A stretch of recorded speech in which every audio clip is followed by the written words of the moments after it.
Hello everyone, आज से हम एक नया टॉपिक स्टार्ट करेंगे, वो है perfect competition. Under perfect competition market. Perfect mean जहाँ पे इम्परफेक्शंस ना हो, और कंपटीशन मीन्स ऐसा मार्केट जहाँ पे जो है ना प्रोडक्ट्स की प्राइसेस सिमिलरिटीज़ हो। ठीक है, फॉर एग्ज़ाम्पल जो है ना फर्नीचर की एग्ज़ाम्पल ले लेते हैं। जैसे कि फर्नीचर की एग्ज़ाम्पल ले लेते हैं, एक जगह पे फर्नीचर की शॉप है, लेकिन वहाँ पे जो है ना 5 जो है ना सेलर्स है, और वहाँ पे फर्नीचर की प्राइसेस क्या होंगे, सेम होंगे ना, यानी उनकी प्राइसेस क्या होंगे, सिमिलरिटीज़ सेम जो है ना, यानी उसकी प्राइसेस सेम होंगे। इसको हम कैरेक्टरिस्टिक के बेस पे अंडरस्टैंड करेंगे, जो कि फर्स्ट हमारा जो कैरेक्टर है वो है large number of buyers and sellers. Perfect competition में क्या होता है, बहुत सारे खरीदने वाले भी होते हैं।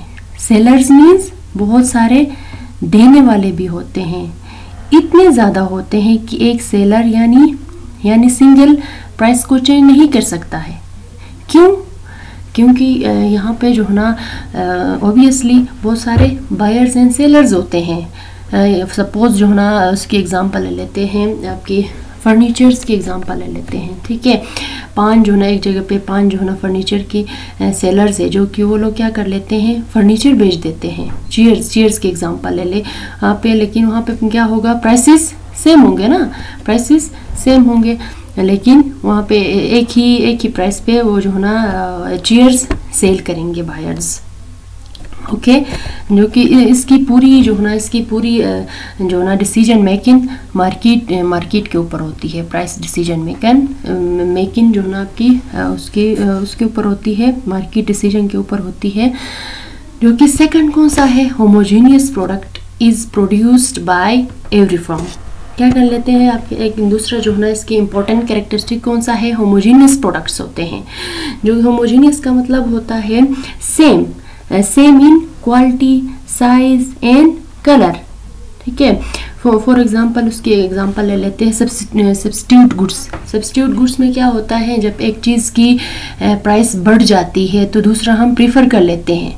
फॉर एग्जांपल आपकी जो है ना टी एंड कॉफ़ी, जब टी की प्राइस बढ़ जाती है तो हम कॉफ़ी परचेज़ कर लेते हैं। इसका मतलब होता है आपकी, लेकिन वहाँ पे उसकी जो है ना सेटिस्फेक्शन क्या है, सेम है ना, वो आपकी होमोजीनियस प्रोडक्ट्स यहाँ पे एग्जिस्ट कर लेती हैं। सेकंड कौन सा है, free entry and exist of firms. यहाँ पे थर्ड जो हमारे पास जो कैरेक्टर है वो है free entry and exist of firms है। इसका मतलब क्या होता है, it is also important characteristics of perfect competition market. यहाँ पे क्या है कि जो है ना सेलर क्या, जब यहाँ पे जो है ना जब चाहे जो है ना इंटर कर सकता है, जब चाहे वो जा भी सकता है। ठीक है, जब चाहे मार्केट से एग्जिस्ट भी कर सकता है।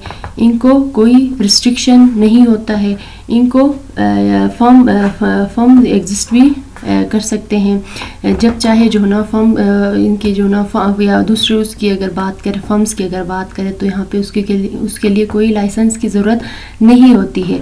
एक किस्म की यहाँ पे फ्रीडम होती है। अंडर परफेक्ट कंपटीशन के अंदर एक सेलर को आने के लिए और जाने के लिए कोई रिस्ट्रिक्शंस या कोई पाबंदी नहीं होती है। वो आसानी से जा भी सकता है और आसानी से आ भी सकता है। नेक्स्ट हमारा जो है ना अगर फ्री एंट्री एंड एग्जिस्ट की अगर बात करें, सपोज जो है ना एक एग्जांपल के थ्रू समझ लेते हैं। यहाँ पे आपकी सपोज जो है ना एक फर्म नॉर्मल प्रॉफिट भी गेन कर सकता है, सुपर नॉर्मल प्रॉफिट भी गेन कर सकता है, और एब नॉर्मल प्रॉफिट भी गेन कर सकता है। यहाँ पे एब नॉर्मल की अगर बात करें, एब नॉर्मल में क्या होता है, TR is equal to TC। यहाँ पे एक फर्म जो है ना फर्दर अपनी प्रोडक्शन कंटिन्यू कर सकता है। वो क्यों, यहाँ पे आपकी इक्विलिब्रियम पॉइंट यहाँ पे एग्जिस्ट कर लेती है। ठीक है ना। अब यहाँ पे अगर उसकी अगर बात करें, सपोज जो है ना अब नॉर्मल है, यानी नॉर्मल प्रॉफिट की अगर बात करें तो यहाँ पे क्या कर लेते हैं, नॉर्मल प्रॉफिट जब होता है तो वो कंटिन्यू करेंगे, न्यू फर्म्स इंटर हो जाएंगे, न्यू फर्म इंटर हो जाएंगे तो सप्लाई बढ़ेगी तो प्राइसेस वहाँ पे डिक्रीज होगा तो आपकी प्रॉफिट आल्सो डिक्रीज होगा। प्रॉफिट डिक्रीज क्यों होगा, क्योंकि इसका कंसर्न प्राइसेस है, ठीक है। प्राइसेस जो है ना जब डिक्रीज होती है तो आपकी टोटल रेवेन्यू भी बढ़ जाती है, लेकिन प्राइसेस पे असर पड़ जाता है ना, आपकी प्रॉफिट वहाँ से आ जाती है। तो आगे फर्दर वो क्या करेगा, लिव करेगा, वो फर्म जो है ना आगे उस मार्केट में इंटर करना छोड़ देगा, ठीक है। 5th पॉइंट कौन सा है, आपकी consumers have perfect knowledge about the market and well aware of any changes in the market, ठीक है। यहाँ पे क्या है, 5th जो पॉइंट है वो कैरेक्टरिस्टिक जो है वो है आपका कंज्यूमर्स के पास जो है ना उसके पास परफेक्ट नॉलेज होती है अबाउट प्राइसेस के बारे में। सपोज जो है ना आपकी उस मार्केट में प्राइसेस बढ़ी है या नहीं बढ़ी है, इंक्रीज़ हुआ है डिक्रीज़ हुआ है, उसके बारे में उसको बेहतर मालूम होता है, ठीक है ना। जब चेंज हो जाती है market conditions, market situation change हो जाता है तो बायर को पता चलता है कि वहाँ पे प्राइसेस क्या है, ठीक है ना। नेक्स्ट जो है ना आपका 6 जो है, all the factors of production यानी कि labour and capital etc. have perfect mobility in the market, ठीक है।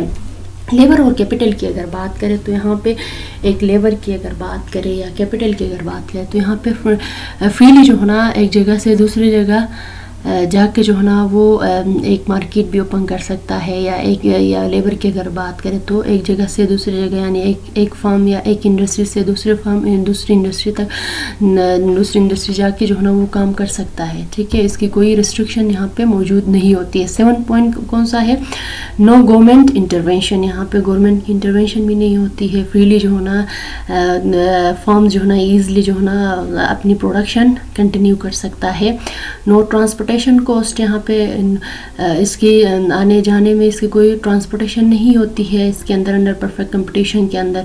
9th पॉइंट कौन सा है, each firm earn normal profit and no firm can earn super normal profit, मैंने जिसके फर्स्ट पॉइंट के अंदर बात की है, ठीक है। फ्रीली एग्जिस्ट एंड इंटर की बात की है, ठीक है ना।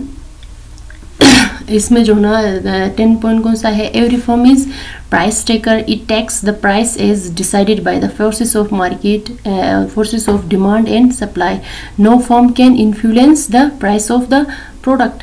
जाहिर सी बात है इसमें जो ना आपकी प्राइस टेकर होते हैं जो कि मार्केट डिसीजन जो ना जो प्राइसेस की डिसीजन है वो मार्केट कर लेती है, तो वो ऑब्वियसली प्राइस टेकर ही होगा।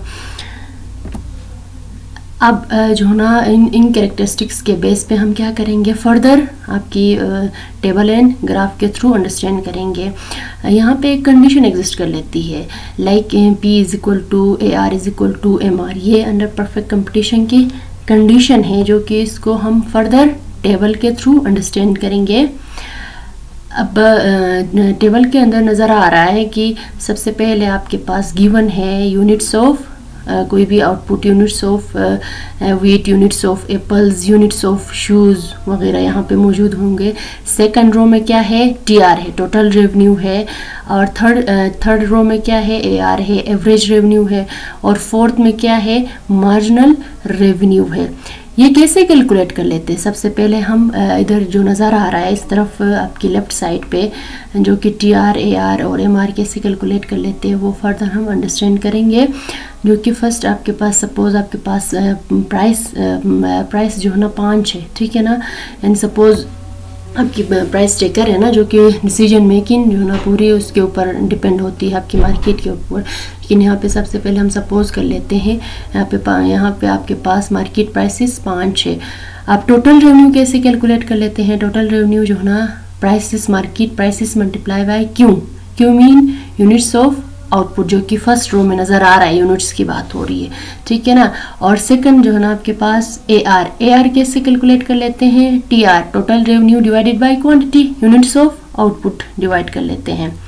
MR कैसे कर लेते हैं, MR जो है ना इसकी डिफरेंस लेते हैं TR की, ठीक है। सेकंड TR आपके पास जो है वो 10 है, 10 माइनस TR1 आपके पास 5 है, ठीक है। उसको जब हम डिफरेंस लेते हैं तो आपके पास AR आ जाता है, ठीक है। वो कैसे फर्दर आगे टेबल में नज़र आ रहा है, जो कि यूनिट्स आपके पास 1 2 3 4 5 है, ठीक है। टी आर कैसे कैलकुलेट कर लेते हैं, T R P multiply by Q, P आपके पास 5 है, 5 मल्टीप्लाई बाई क्यू करने से कि 5 कम 5, 2 5 10, 3 5 15, 4 5 20, 5 5 25।